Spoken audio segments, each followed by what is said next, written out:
Please subscribe this channel and press the bell icon for more videos and daily updates. باللہ من الشیطان اللعین الرجیم بسم اللہ الرحمن الرحیم قال اللہ تبارک و تعالی فی کتابہ المجید وہو اصدق القائلین وقولہ الحق بسم اللہ الرحمن الرحیم وجادلہم باللتی ہی احسن۔ پاکستان کے اندر گزشتہ 35 سے 40 سالوں کے دوران مختلف ادوار میں کچھ فرقہ پرست گروپس اٹھتے رہے اور پاکستان کو فرقہ وارانہ تشدد کا شکار کرنے کے لیے انہوں نے پورا زور لگایا۔ پاکستان کی تاریخ کے 30 سال بڑے بھیانک گزرے، جس میں سپاہ صحابہ جیسی اور لشکر جھنگوی جیسی جماعتیں تشکیل دی گئیں جنہوں نے اپنے علاوہ دوسروں کی تکفیر شروع کی، اور خصوصی طور پر اہل البیت کے ماننے والے مکتب تشیع کے فرزندوں پر ہر روز نئے الزامات لگا کر، بھونڈے الزامات لگا کر، بدنام کر کے، ان کے خلاف پروپیگنڈا کر کے، ان کو قتل کر کے اپنے نفرت کی آگ بجھانے کی کوشش کی، اور اس سلسلے میں ہزاروں گھر اجڑے، ہزاروں بیٹے شہید ہوئے، پاکستان میں امن کا ماحول ختم ہوا، اور یہاں تک نوبت پہنچی کہ طالبانائزیشن کے لیے پاکستان کا گراؤنڈ آہستہ آہستہ آمادہ ہونے لگا۔ یہ اقدامات نہ تشیع کے حق میں تھے، نہ اہل سنت کے حق میں تھے، نہ یہ پاکستان کے حق میں تھے۔ اس کا فائدہ ہمیشہ پاکستان دشمن قوتوں نے اٹھایا، اور اس کے نتیجے میں پاکستان کمزور سے کمزور تر ہوا، معیشت کے لحاظ سے بھی، سیاسی لحاظ سے بھی، اور دنیا بھر میں شدت پسندی کے حوالے سے پاکستان پہلے 10 ممالک میں سر فہرست رہا۔ خدا خدا کر کے ہم نے سکھ کا سانس لیا جب ہمارے حکمرانوں کو، ہماری اسٹیبلشمنٹ کو، ہماری سیاسی پارٹیوں کو، ہمارے علماء کو یہ احساس ہوا کہ اس طرح کے اقدامات کے نتیجے میں اسلام کو تو کوئی فائدہ نہیں ہوگا، پاکستان کو نقصان ہوگا، اور ساتھ میں ہمارے دشمن چاہے وہ انڈیا کی صورت میں ہوں یا پھر امریکہ، اسرائیل اور دیگر مغربی ممالک کی صورت میں، وہ فائدہ اٹھائیں گے۔ یہی وجہ تھی کہ گزشتہ ان سالوں میں اس شدت پسندی پر کنٹرول کے حوالے سے بہت کچھ کیا گیا، اور پیغام پاکستان ان میں سے ایک اقدام ہے۔ لیکن گزشتہ تقریباً 4 سے 5 مہینوں کے دوران پاکستان کے اندر دوبارہ اسی طرح کی شدت پسندی کو فروغ دینے کے لیے باقاعدہ منصوبہ بندی کے تحت کچھ لوگوں کو پھر اٹھایا گیا، اور انہوں نے مختلف اقدامات کیے۔ کچھ پاکستان دشمن، ملک دشمن، دین دشمن، قرآن دشمن لوگ ایسے تھے جنہوں نے قرآن کا لبادہ پہنا، اسلام کی ٹوپی سر پر رکھی، اور مخالف مکتب فکر کو گالیاں دینے کا ایک سلسلہ ایسا شروع کیا سوشل میڈیا میں کہ الامان والحفیظ، خصوصی طور پر مکتب اہل البیت کے خلاف، اور اس کے ساتھ ساتھ پھر کراچی سے لے کر خیبر پختونخوا کے بعض دور دراز علاقوں تک بعض شیعہ جوانوں کو قتل کر کے دوبارہ وہی ماحول پیدا کرنے کی کوشش کی گئی جو گزشتہ 30 سالوں میں پاکستان کو برباد کرنے کا باعث رہی۔ لیکن اس سے بھی کام نہ بنا، تو پھر اگلے مرحلے پہ ایک ایسے شخص کو اٹھایا گیا جو اپنے آپ کو اہل سنت کہتا تھا، لیکن اس نے آ کر اہل البیت کی توہین شروع کر دی، خصوصاً حضرت زہرا سلام اللہ علیہا کی۔ مقابلے میں ایک ایسے شخص کو اٹھایا گیا جو خلفاء، خصوصاً حضرت ابوبکر کی توہین کے حوالے سے اس نے کلپس بنائیں یا اس کی کلپس بنائی گئیں، نتیجتاً پاکستان کو شیعہ سنی تصادم کی طرف دوبارہ دھکیلنے کی کوشش کی گئی۔ اور اس کے ساتھ ساتھ پھر پنجاب اسمبلی میں ایک بل پیش ہوا۔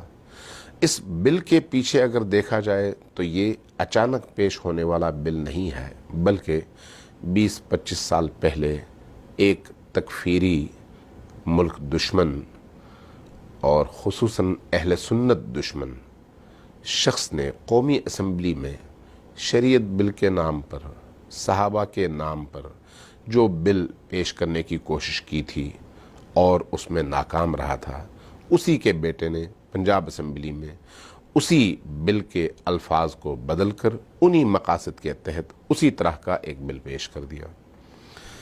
تو گویا یہ اسی ہدف کا تسلسل تھا جو گزشتہ اس عرصے میں پاکستان میں ہم دیکھ رہے تھے۔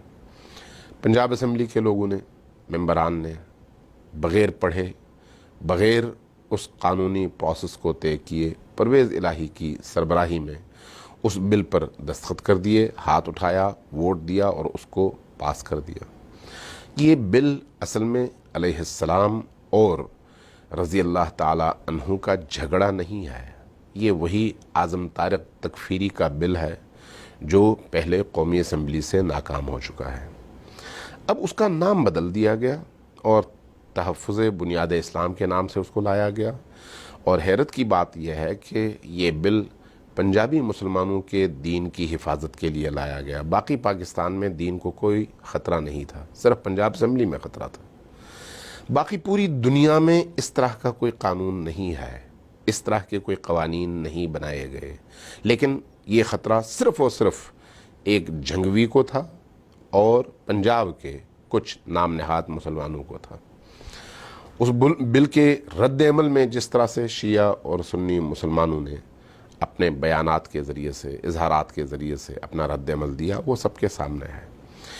لیکن ان دنوں ایک کلپ میری نظروں سے گزری جس کا تعلق متحدہ علماء بورڈ کے چیئرمین طاہر اشرفی سے ہے۔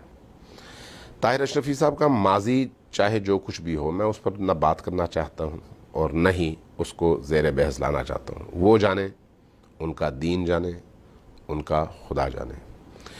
لیکن گزشتہ ان 2-4 سالوں میں انہوں نے کوشش یہی کی ہے کہ وہ اپنا ایک معتدل چہرہ پاکستانی معاشرے کے سامنے پیش کریں، جبکہ ان کے حوالے سے خود جامعہ اشرفیہ والے اور دیوبندی مکتب کے اکابر کوئی مثبت رائے نہیں رکھتے، لیکن ہم نے کبھی اس کا اظہار نہیں کیا اور نہ اس کی ضرورت تھی۔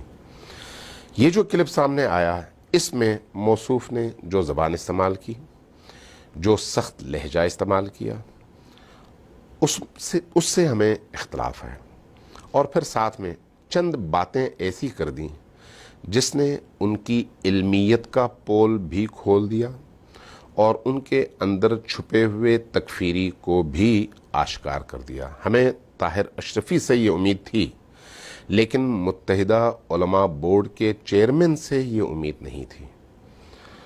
انہوں نے متحدہ علماء بورڈ کے چیئرمین کے اس مسند پر بیٹھ کر، جس کا کام اعتدال سے فیصلے کرنا ہے اور معاشرے کے جھگڑوں کو نمٹانا ہے، اس مسند پر بیٹھ کر سپاہ صحابہ کی ترجمانی کی، تکفیریوں کی ترجمانی کی اور لشکر جھنگوی کی ترجمانی کی۔ ماضی میں اگرچہ وہ ان کا بہت بڑا ڈیفینڈر رہے، لیکن اب اگر انہوں نے اپنا رستہ الگ کر ہی لیا تھا تو اس موقع پر مناسب یہ تھا کہ وہ ایسی حرکت نہ کرتے جس سے ان کا ماضی دوبارہ لوگوں کے سامنے آتا اور لوگ ان کے حوالے سے پھر ان کے ماضی کو کریدنے کی باتیں کرتے۔ میں اس طرف نہیں جاتا، چند باتیں انہوں نے کی جو بہت زیادہ چبھی۔ یہ باتیں اگر سپاہ صحابہ والے کریں تو ہمیں کوئی اعتراض نہیں ہے، چونکہ کتے کا کام بھونکنا ہے، بھونکتے ہوئے کتے کو انسان دیکھتا ہے، گزر جاتا ہے، اس لیے کہ کتا اپنی خصلت سے باز نہیں آتا۔ سانپ کا کام ڈسنا ہے، وہ اگر ڈسے تو انسان کو دکھ نہیں ہوتا، تکلیف ہوتی ہے، دکھ نہیں ہوتا، درد ہوتا ہے، دکھ نہیں ہوتا، اس لیے کہ سانپ کا کام ڈسنا ہے، کتے کا کام کاٹنا اور بھونکنا ہے۔ لیکن متحدہ علماء بورڈ کے چیئرمین کی مسند پر بیٹھ کر اگر کوئی شخص سپاہ صحابہ کی گندی زبان استعمال کرے تو یہ قابل قبول نہیں ہے۔ اس سے اس مسند اور سیٹ پر حرف آتا ہے اور اس فورم کا اعتبار ختم ہو جاتا ہے جس کا کام تمام مسالک کو جوڑ کر رکھنا اور معاشرے کے اندر موجود اختلافات کا خاتمہ ہے۔ انہوں نے جو گفتگو کی، وہ گفتگو ان کے علمی سرمایے کو ظاہر کرنے کے لیے بہت ہے۔ مجھے حیرت اس بات پر ہے کہ انہوں نے امام احمد ابن حنبل کو نہیں پڑھا۔ مجھے افسوس اس بات پر ہے کہ انہوں نے تاریخ ابن ہشام کو نہیں پڑھا، جریر طبری کو نہیں پڑھا، ابن کثیر کو نہیں پڑھا، انہوں نے البدایہ والنہایہ کو نہیں پڑھا۔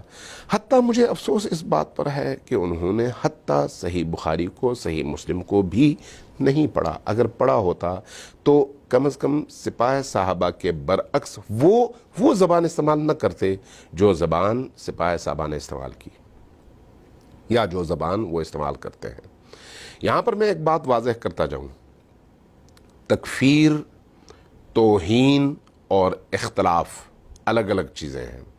تکفیر کا مطلب ہے کسی کو کافر قرار دینا۔ کوئی شیعہ زمین پر ایسا نہیں ہے آج کی دنیا میں جو کسی صحابی کے حوالے سے یہ کہے کہ وہ کافر ہیں، کبھی بھی ایسا نہیں ہے۔ یا کسی خلیفۃ المسلمین کے حوالے سے ایسا کہے کہ وہ کافر ہے، ایسا کوئی نہیں ہے۔ یا امہات المومنین کے حوالے سے ایسا کہے کہ فلان ام المومنین یا فلان زوج رسول کافرہ ہیں، ایسی بات نہیں ہے۔ کوئی شیعہ اس بات کا قائل نہیں ہے۔ لہٰذا تکفیر شیعوں کے ہاں موجود ہے ہی نہیں، پہلی بات۔ دوسری بات توہین کی آتی ہے۔ توہین ہاں بعض لوگ کرتے ہیں، بعض لوگ گالیاں بھی دیتے ہیں، بعض لوگ برا بلا بھی کہتے ہیں، امہات المومنین کو بھی کہتے ہیں، اور بعض امہات المومنین کو، سب کو نہیں، اور بعض صحابہ کو بھی کہتے ہیں۔ لیکن یہ بھی عمومیت نہیں رکھتی۔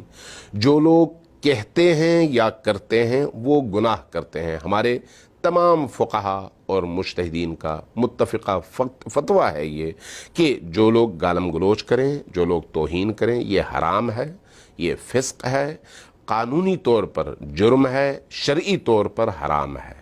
لیکن جس طرح سے مسلمان ہوتے ہوئے بعض لوگ شراب پیتے ہیں، بعض لوگ زنا کرتے ہیں، اسی طرح سے بعض لوگ یہ حرکت بھی کرتے ہیں۔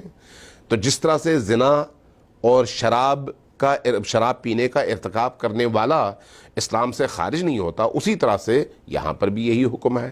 بہرحال ہمارے ہاں تمام فقہا اس بات پر تاکید کرتے ہیں کہ گالم گلوچ، برا بلا کہنا اور توہین کرنا یہ جائز نہیں ہے۔ کیوں؟ اس لیے کہ یہ نہ قرآن کی تعلیم ہے، نہ نبی کریم کی تعلیم ہے، نہ اہل البیت علیہم الصلاۃ والسلام کی تعلیم ہے۔ یہ امیر شام نے شروع کیا، اسی کو مبارک ہو۔ امیر شام کے پیروکاروں نے اس کو جاری رکھا، انہی کو مبارک ہو۔ امویوں نے اس کو عروج تک پہنچایا، انہی کو مبارک ہو۔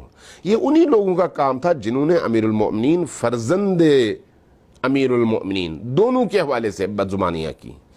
یہ انہی لوگوں کا شیوا تھا جنہوں نے امیر المؤمنین کو 70 سالوں تک اپنے محرابوں سے، ممبروں سے گالیاں دلوائیں۔ یہ مکتب تشیع کا رویہ نہیں ہے، اور نہ ہی مکتب تشیع اپنے عقیدے اور فقہی حوالے سے اس بات کی اجازت دیتا ہے۔ یہ مکتب ان چیزوں سے مبرہ ہے۔ جس طرح سے قرآن کہتا ہے کہ شراب نہ پیو، جھوٹ نہ کہو، غیبت نہ کرو، ایک مسلمان قرآن کو مانتا ہے لیکن ساتھ میں شراب بھی پیتا ہے، جھوٹ بھی کہتا ہے، زنا بھی کرتا ہے، تو اس کا مطلب یہ نہیں ہے کہ قرآن اس کو اجازت دے رہا ہے۔ اسی طرح سے مکتب اہل البیت نے کسی کو بھی، حتیٰ بت پرستوں کے بتوں کو بھی برا بلا کہنے سے منع کیا ہے، اس لیے کہ قرآن ہمیں یہ بتاتا ہے۔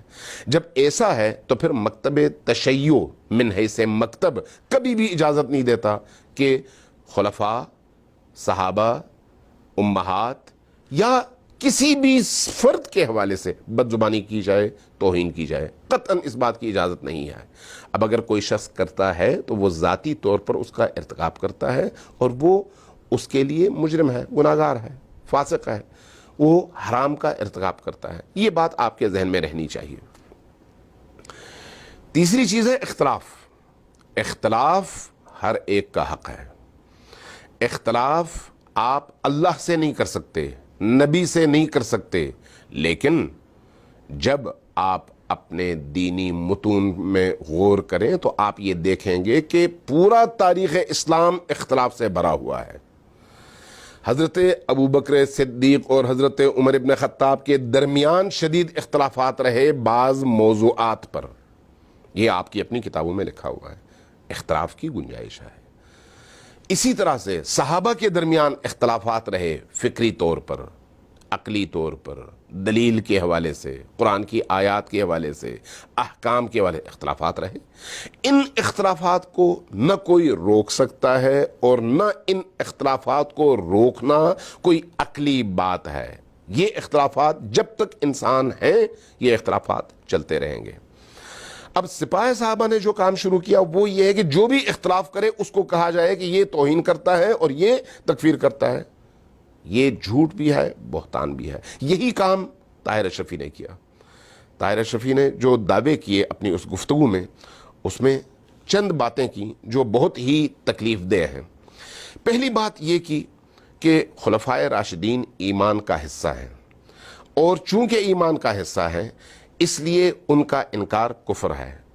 جناب طاہر اشرفی صاحب، اگر ایسا ہے تو ذرا یہ بتائیے کہ اس کی کوئی قرآنی اور حدیث کی دلیل بھی آپ کے پاس ہے؟ میں تشیع کی بات نہیں کر رہا، ذرا اپنے ہی مکتب کو ذرا کنگھالیے، اپنے بزرگوں کو ذرا کنگھالیے، اپنی کتابوں کو ذرا کنگھالیے، تو آپ کو یہ محسوس ہوگا کہ آپ کے جو فقہائے اربعہ ہیں، خود ان فقہائے اربعہ نے اختلاف کیا ہے بہت ساری چیزوں سے، اور اسی طرح سے متکلمین نے اختلاف کیا ہے۔ اسی طرح سے اگر خلفائے راشدین سے اختلاف، صحابہ کرام سے اختلاف کفر کا باعث ہے تو پھر سب سے پہلے تو آپ کے اس فتویٰ کی زد پر امیر شام امیر معاویہ آتے ہیں، چونکہ خلیفہ راشد مانتے ہیں نا آپ حضرت امیر المؤمنین علی ابن ابی طالب کو۔ جو شخص امیر المؤمنین علی ابن ابی طالب کی خلافت راشدہ کا منکر ہو جائے، اس کے بارے میں آپ کیا حکم صادر فرمائیں گے؟ اگر یہ کفر ہے تو پھر آپ کے اس فتویٰ کی زد میں کون آ رہا ہے؟ سب سے پہلے اگر خلیفہ راشد سے اختلاف اور اس پر ایمان نہ لانا کفر ہے تو پھر آپ ام المومنین عائشہ کے بارے میں کیا فرمائیں گے؟ آپ کے اس فتویٰ کی زد میں وہ نہیں آئیں گی۔ اس لیے فتویٰ دیتے ہوئے، اس طرح کی تکفیر کرتے ہوئے پہلے 10 بار سوچئے، اپنی کتابیں پڑھیے اور دیکھیے کہ آپ اگر کوئی فتویٰ دیتے ہیں تو کہیں ایسا نہ ہو کہ اس کی زد پر سب سے پہلے آپ کے اپنے اکابر آئیں۔ احتیاط کیجئے، ہم نہیں کہتے، یہ آپ کہہ رہے ہیں۔ اس لیے اس اختلاف کو اختلاف ہی رکھیں، اس کو ایمانیات بنا کر آپ خود اپنے بزرگوں کی توہین اور تکفیر کا باعث نہ بنیں۔ اگر ایسا ہوا تو پھر آپ کے اپنے اس حکم کے مطابق، آپ کے اس فتویٰ کے مطابق سب کافر ہو جائیں گے، اور ہم نہیں کہتے، یہ آپ کہہ رہے ہیں۔ لہٰذا اپنے الفاظ واپس لیں اور غور کریں کہ آپ نے کیا دعویٰ کیا ہے۔ دوسری بات، آپ نے کہا کہ امیر معاویہ کی تکفیر کرنا کفر ہے۔ ٹھیک ہے، کوئی مجھے ایک شیعہ بتا دیں جس نے، جو عالم ہو، جو سمجھدار ہو، جو مکتب کی ترجمانی کرتا ہو، جس نے امیر شام امیر معاویہ کے بارے میں کہا ہو کہ وہ کافر ہے؟ کسی نے نہیں کہا، کوئی نہیں کہتا۔ ہاں، امیر المؤمنین علی ابن ابی طالب سے جنگ کی وجہ سے شیعہ امیر معاویہ کو نہیں مانتے، یہ واضح ہے، اور یہ ایک علمی اور تاریخی حقیقت ہے، اور 1400 سالوں سے یہ حقیقت چلتی آ رہی ہے۔ آپ زبردستی منوا سکتے ہیں، آپ زبردستی منوا لیں گے، سپاہ صحابہ والے زبردستی منوا لیں گے۔ جہاں پر علمی اختلاف ہوگا وہاں پر آپ کو ماننا پڑے گا کہ یہ علمی اختلاف ہے، لیکن اگر تکفیر اور توہین کی بات ہوگی تو وہاں پر ہم آپ کے ساتھ کھڑے ہوں گے۔ نہ تکفیر درست ہے، نہ توہین درست ہے، وہاں پر ہم آپ کی حمایت کریں گے۔ لیکن اگر کہیں پر آپ نے علمی ان مبانی اور اصولوں سے اختلاف شروع کر دیا اور جیبوں سے فتوے نکال کر بانٹنے شروع کر دیے تو آپ کے فتاویٰ کی زد پر آپ کے اپنے خلفاء اور صحابہ آئیں گے، اس لیے ہم اس بات کو قبول نہیں کرتے۔ ان باتوں سے رجوع کیجئے۔ بل کا آپ نے بڑا زبردست دفاع کیا ہے، یہ بل اعظم طارق کا پیش کردہ بل ہے تو آپ تکفیری ہیں اور تکفیریوں کی حمایت کر رہے ہیں؟ اگر ایسی بات ہے تو پھر آپ یہ مسلک چھوڑ دیں اور جا کر ان کی تنظیم میں شامل ہو جائیں، ان کے ساتھ کھڑے ہو جائیں، اس کے بعد آپ اس کی حمایت کریں، پھر آئیں میدان میں دلیل کے ساتھ بات کرتے ہیں۔ آپ کے اس بل یا اس ایکٹ کی زد پر پورا آپ کا مکتب آتا ہے، میں اس کی تشریح اور تفصیل میں نہیں جانا چاہتا۔ آپ کو امام بخاری کو بھی اپنے صفوں سے خارج کرنا پڑے گا، آپ کو صحیح بخاری، صحیح مسلم اور سیاستہ سے کی باقی کتابوں کو بھی اپنے مکتب سے نکال کر دریا برد کرنا پڑے گا، بہت ساری تبدیلیاں کرنی پڑیں گی، اس لیے کہ آپ کا بل، آپ کا ایکٹ ان تمام چیزوں کو لپیٹ میں لیتا ہے۔ ذرا غور کیجئے گا جو آپ کہتے ہیں، جس مسلک پر آپ بیٹھے ہوئے ہیں اس میں آپ غور کریں، غور کرنے کے بعد بات کریں۔ پہلے بات کر کے بعد میں غور کرنا عاقلوں کا کام نہیں ہے، اس لیے چند چیزوں کو اپنے ذہن میں رکھیں۔ پہلی بات یہ ہے کہ امہات المؤمنین، جس کی طرف آپ نے خود بھی اشارہ کیا کہ آپ نے کہا کہ امہات المؤمنین کو خطا پر کہنا اسلام سے خروج ہے، اسلام سے بندہ خارج ہو جاتا ہے۔ اگر ایسا ہے تو بخاری شریف کو پڑھیے، کیا خیال ہے؟ بخاری، امام بخاری جو ہے اسلام سے خارج ہو گئے چونکہ انہوں نے بہت ساری ایسی احادیث لکھی ہیں۔ امام مسلم کے بارے میں کیا خیال ہے؟ امام احمد ابن حنبل کے بارے میں کیا خیال ہے؟ البدایہ والنہایہ کے بارے میں ابن اسیر اور ابن کثیر کے بارے میں کیا خیال ہے؟ ابن ہشام اور جریر طبری کے بارے میں کیا خیال ہے؟ یہ سارے کے سارے اہل سنت ہیں، کوئی ان میں شیعہ تو نہیں ہے۔ ان کی کتابیں آپ نے پڑھی ہیں، ان تاریخوں پر غور کیا ہے؟